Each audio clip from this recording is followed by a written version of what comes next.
Hi everybody, it's Tammy from Winky World Adventures.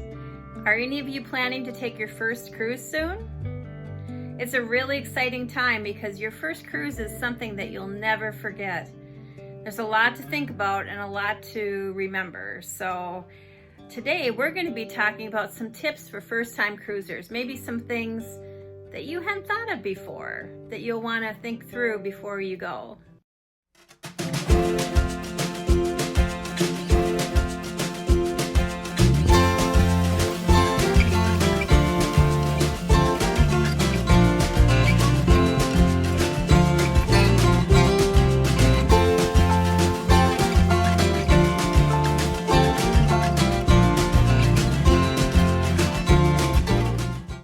The first things you'll want to think about when preparing for your first cruise is what to pack. And there's so many things that you could bring on a cruise. And it's very common for people to overpack on their cruise. So thinking through what do I really need to bring, what could I leave behind is a good idea. So I'm going to be putting a link to a packing list that I use in the description below. If you want that, you can click on that link and it'll take you to our website where you can get the packing list free. And that'll just give you a starting point as to what you could pack. Many people, including myself, like to try to get everything into a carry-on, which can be difficult, but it's nice to save on the extra luggage fees depending on what airline you're traveling on. And so there are ways to do that. So think through, what do I really need? What do I really need to bring? If you can get it all into a carry-on, that makes traveling much, much easier. One thing that's good to do is just to lay out everything that you want to bring on your cruise and probably put half of it back in your closet because you're not going to need it all.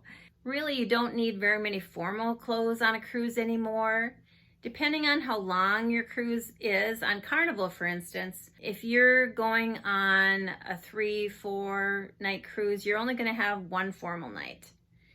And anything 5 nights and above, you probably have 2 formal nights. So, and even then, you don't have to dress up as much as people used to, but it's optional.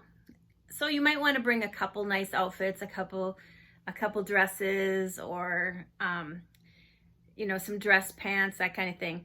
All of the clothing that would be appropriate is listed on the Carnival website. If you go in there, it'll give you some ideas of what you can bring. But just know that you don't want to overpack. People dress very casual on a cruise these days. So if you have a couple swimsuits and maybe a couple cover-ups, that's probably all you'll need for most of your time sitting out on the deck. And if you're going to any islands for excursions and things like that. But you don't need a lot of fancy clothes for sure. Speaking of packing and not overpacking, you'll want to also think about your shoes because you don't want to bring too many shoes on the cruise.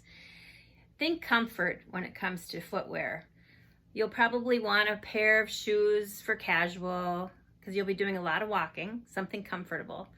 And then a pair for dress, something that'll go with all your outfits.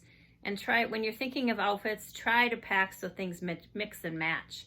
So you don't have to pack a lot of different colors. Something neutral would be good. And then maybe a pair of flip-flops. But yeah, you don't need a lot of shoes. If you're prone to seasickness or motion sickness, you might want to talk to your doctor ahead of time just to see if you can get some pills for your seasickness or something like that, or some patches. A lot of people wear the patches nowadays. But, the ships are so big nowadays, there's not as much rocking as there used to be. So seasickness is not as common as it once was. There are some things you could do naturally too. You could get some sea bands. I believe you can get those on Amazon. I'll put a link below to one that you could get. Or try some ginger. Some people will bring ginger and just like the ginger candies and have that to help with the seasickness. Another thing that you can bring with you on Carnival ships is that each adult can bring a bottle of wine and then an additional 12-pack of pop, or in our case, we used flavored water. So you could bring that on the cruise ship as well. That has to be carried on though. You can't put that in any checked luggage. So, and a lot of people, of course, it's hard to fly with that, especially if you're doing carry-on. So what we usually do is we we tend to get our wine and our pop after we get down to the port area. So we just Uber quick to like a Walmart or something and get our wine and get some flavored water, get some pop, and you can carry that on in addition to your carry-on luggage. Now, if you want to check any luggage, you will have to have a luggage tag for that. And you should be getting your luggage tag in your boarding pass information packet that you'll have access to on the website after you do your check-in. So one of the things that you'll print off is not only your boarding pass, which you'll want to keep handy, also you'll need to have those luggage tags, and they just fold up. Some people get a little plastic holder for them, which you can order on Amazon as well, or you can just kind of staple it around your luggage handle. And so if you put luggage tags on your larger pieces of luggage, when you get to the port, however you get there, shuttle, taxi, Uber, you can drop those off with the porter as you're going to get in line to get on the ship. And they will take care of the rest for you. It's nice to give them a little bit of a tip. A couple of bucks per bag is customary. And they will see that those get on the ship. That's why it's important to have those luggage tags attached. Now, since you can carry on your wine and your pop and things, it's nice to have, you can carry it just by itself. You don't have to put that in your carry-on suitcase. Or we like to bring a bag. Usually we use our beach bag sometimes, or bring like one of those reusable grocery bags and fold it up in your suitcase. And you can use that to carry on your pop, soda, and wine. Now know that you cannot bring on small bottles of water. However, you can pre-order water on the Carnival Cruise website before the cruise starts. So you'd want to do this before you leave for the cruise, a few weeks ahead of time at least probably. You can pre-order water to have it delivered to your room. So when you get on the ship, it'll be there waiting for you, which is kind of nice. And they're not that expensive. It's pretty minimal in cost. It's better than buying one at the bar or something like that. It's much more reasonable. However, the water on the ship is filtered extremely well. So we oftentimes will just drink the water. You could drink it right out of your bathroom sink even. It's filtered so well. And a lot of times people will bring a cup for that because the cups in the buffet area are pretty small. So you could bring your own Yeti or something like that to use if you're planning to just drink the tap water that's been filtered. There are also packages available if you decide you want to have what's called the Cheers package, which includes alcoholic drinks, and you can have up to 15 a day. The price varies on that as well. I'm going to put it down here what it is currently. Or there's a soda package too that you can have if you drink a lot of soda. That might save you a little bit of money depending on how much you drink. So you'll just have to kind of figure out your own situation and see if that would be worthwhile money-wise or not for you. Know that if you do choose to do that with the Cheers package, every adult in your cabin needs to purchase the Cheers package. So you can't just say, well, I drink a lot, but my husband doesn't, so we're just going to get one. You can't do that. You would both have to have the Cheers package. So that's how that works. And the Cheers package can be purchased on board when you get on the ship as well. So if you kind of decide last minute, wait a minute, I wish I would have got that Cheers package, you can still do it when you get on board. However, it usually saves you just a little bit of money to do it ahead of time. And the same thing with the Bubbles package for the pop. Another thing you'll have to have with you when you board the ship ahead of time, so you're ready to go, because these lines move pretty fast when you get in line to board. Not only your boarding pass, but you're going to want to have your identification. So for most adults, that means having your passport, preferably, because if something goes wrong on one of the islands and you need to fly home, you cannot fly home without your passport. If you can't use a passport, most cruise lines accept a birth certificate with another form of ID, like your driver's license, but they have to be valid and up to date. And that's for a closed loop cruise, meaning that you'll leave an American port and return to the same port. So that usually suffices, but what you'll want to do, if you have any questions, is check on the Carnival Cruise website. They go into great detail there about what you need to bring in terms of identification, and I will put a link in the description down below. In addition to identification, you're also going to probably need some proof of your health. So right now, that means proving that you do not have COVID-19, right? And so for us, for instance, recently when we got on our cruise, we had to have proof of vaccination, which are with our vaccination card. And we also had to do a test within 2 days before we got on the cruise, proving that we did not have COVID-19. And those do need to be done by, we used a proctored test online, but there's other testing sites you can do the testing at as well. But there is a limited time frame ahead of time that you need to get this testing done. And it might be changing. So again, look on the Carnival Cruise website to make sure that you are following their current protocols when it comes to the testing and proving that you do not have COVID-19. There's also kind of a health attestation that you'll need to do before you get on the ship. And that can be done usually about a day ahead of when you board. So you'll want to go again, check in on the website, and it should show in your profile when you log in of what needs to be done. So it's just a few little questions there. Do you feel sick? Have you, felt sick? You just answer those questions in order to be able to gain access to the ship. And now the subject nobody likes to really talk about, money.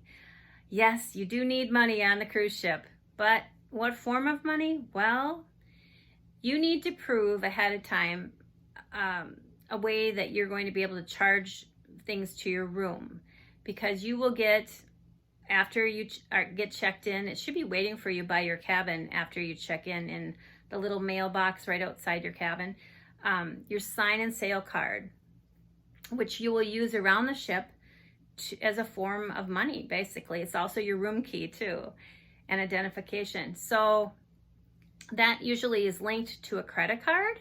Most people use a credit card, and then at the end of the cruise, everything gets charged back to that credit card. Now they will put a hold on that credit card of $200 a person, just to make sure that you do have that money available. That's why it's recommended you do not use a debit card. If you use a debit card, a lot of times the banks will not release that hold as quickly. And sometimes when the final amount gets charged at the end of the cruise, that hold might still be in place. So you end up getting more taken out of your account than what you had planned, which has led to some kind of problems for some people. So again, I do not recommend using a debit card linked to your account. Now, some people still prefer to use cash. And if you are one of those people that would rather put cash on your account and have that taken out of there, you can do that. You'll just need to put that in your account right when you board. And you can do that by going to guest services, and that will be put in your account and withdrawn from as you charge things on the ship. So that's how that works. You will also get a final statement at the very end of the cruise, usually the night before, showing the balance of your account, so you can check that over carefully and make sure that all the charges are authentic and are ones that you really did use and buy. There's also kiosks right now by guest services. Of course, you could stand in line there too, but there's also a kiosk that you can scan your sign and sail card and find out exactly how much is in your account and the charges that have been reflected on there so far. So that's really a nice service too. Now, you will also have gratuities taken out of your account toward the end of the cruise. Usually it's the night before, I believe. And so plan ahead for that, and it will be taken out. However, you can prepay your gratuities. A lot of people will do that before you even leave home. You can go on the Carnival website, look in your account, and you can find where it says prepay gratuities, so that you have that all taken care of and don't have to worry about that. Other things you might want to think about bringing cash for are for tips. If you order room service or something, you might want $1 or $2 to be able to tip there. Or of course, like I said earlier, the porters, when you drop your luggage off at the port, If you're having shuttle driver drive you from the airport over, or an Uber driver or something, sometimes you can leave tips in the app now if it's a Uber driver, but oftentimes if it's a shuttle or something, you'd want to have cash ready. So that's kind of nice.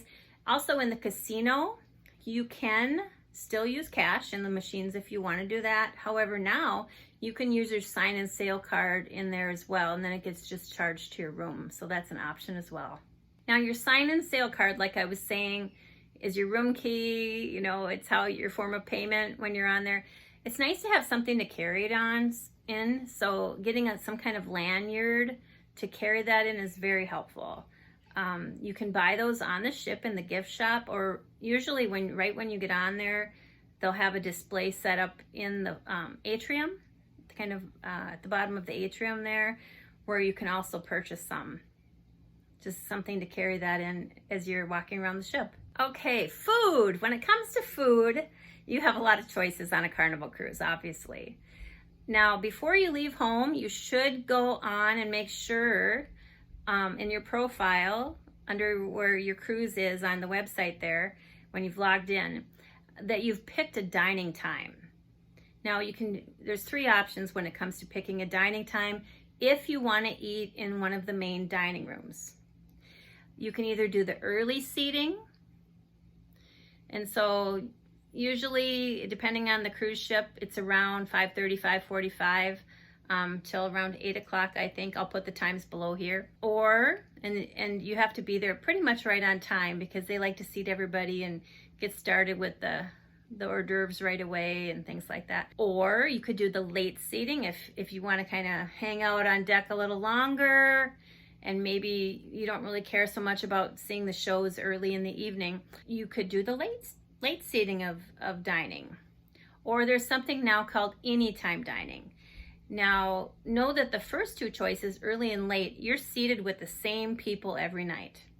So you have an assigned seat in the dining room at that time. And usually they'll seat you with another group of people, unless you actually request not to be seated with other people, and you'd have to do that right when you get on the ship. You'd have to go talk to the maitre d' in the dining room to let them know that you don't want to be seated with other people, that you want a table for 2 or whatever. But otherwise, they'll seat you with other people, which can be fun too.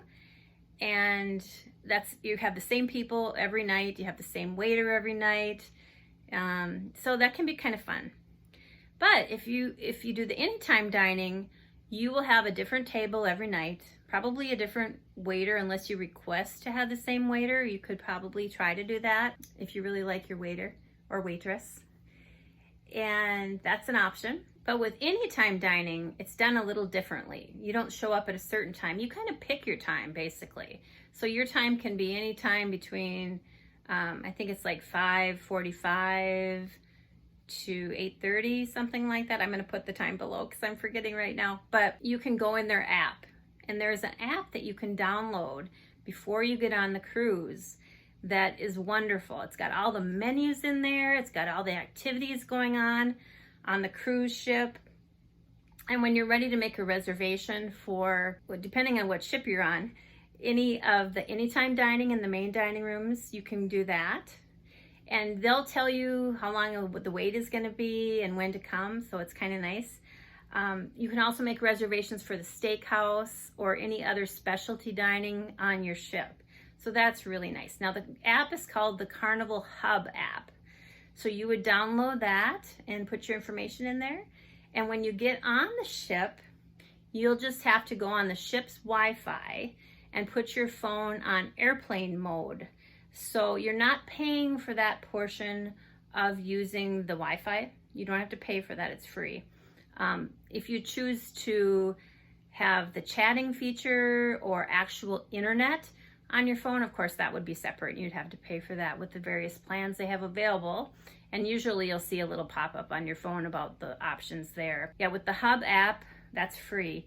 So you can find out your entertainment options, like I said, or activities going on all around the ship, the menus, and you can make your reservations, which is just awesome. And of course, there are other options on the cruise ship too, besides the main dining room. I just talked a little bit about the specialty dining, and every ship is different on that. So you might want to just peruse the website before you go and see what is available on your ship. But there's also always the buffet. So every ship has a buffet. And know that that is free of charge to go and eat at the buffet. I've had people on various ships tell me they didn't know it was free to eat in the buffet. So yeah, anything you can eat in the buffet is free. The 24-hour ice cream is free as well. There's a deli, usually close by the buffet, that's free. And Mongolian wok, which is oftentimes part of the buffet, that's free as well. And many ships have like a Guy's Burger joint restaurant, and Blue Iguana Cantina, which serves kind of like burritos and things like that. Those are free. So there's lots of free options. And I should add that the dining rooms, of course, are free also. I'm only saying that because the people that sat with us, near us, on our last night of our last cruise had told us that they thought that was their first time eating in the dining room because they thought they had to pay for it. So know that the main dining rooms are free of charge as well. So there's lots of free options, and there might even be more on your ship, so you'll want to just check that out. If you're one that likes to sit by the pool, I do want to advise that you get there early in the morning to pick out a chair, because the pool chairs, right near the pool anyway, tend to go very quickly. So if you get there early, you can scout it out, put your towel on a chair, and kind of have that be your area for the day. Now, I will say this, if you leave your towel and then leave for an hour or two, there's a good chance that someone's going to take your towel off of there, because there is a limited time that you're available to do that. I mean, you can go in the pool, obviously, or something, but go to the bathroom. But you should be on your chair, because the employees will eventually take your towel off of there if you're not really using the chair, because there are other people waiting. So, but if you do want one of those good chairs right by the pool, you'll want to get there early in the morning. So there's lots of things to remember, especially as a new cruiser, as you're getting used to all this. So I'm sure I'm forgetting things. If you have any questions, please put them in the comments below. Or if you've cruised a lot, what are some things that you would tell a new cruiser? Other pieces of advice, other ideas that you might want to pass along to help them as they get used to going on their first cruise on Carnival that would help them. So again, please leave your ideas in the comments below. So I hope this was somewhat helpful, and I hope you new cruisers enjoy cruising. And I will give you one piece of advice, kind of a warning actually. Cruising is addicting. So know this, after you go on your first cruise, you're probably going to want to plan another one. That's the best cure for the blues when you return from a cruise, by the way, is to start planning your next cruise. So I hope you have a great time, and I hope this was a little bit helpful as you start planning and get ready. Take care and bon voyage.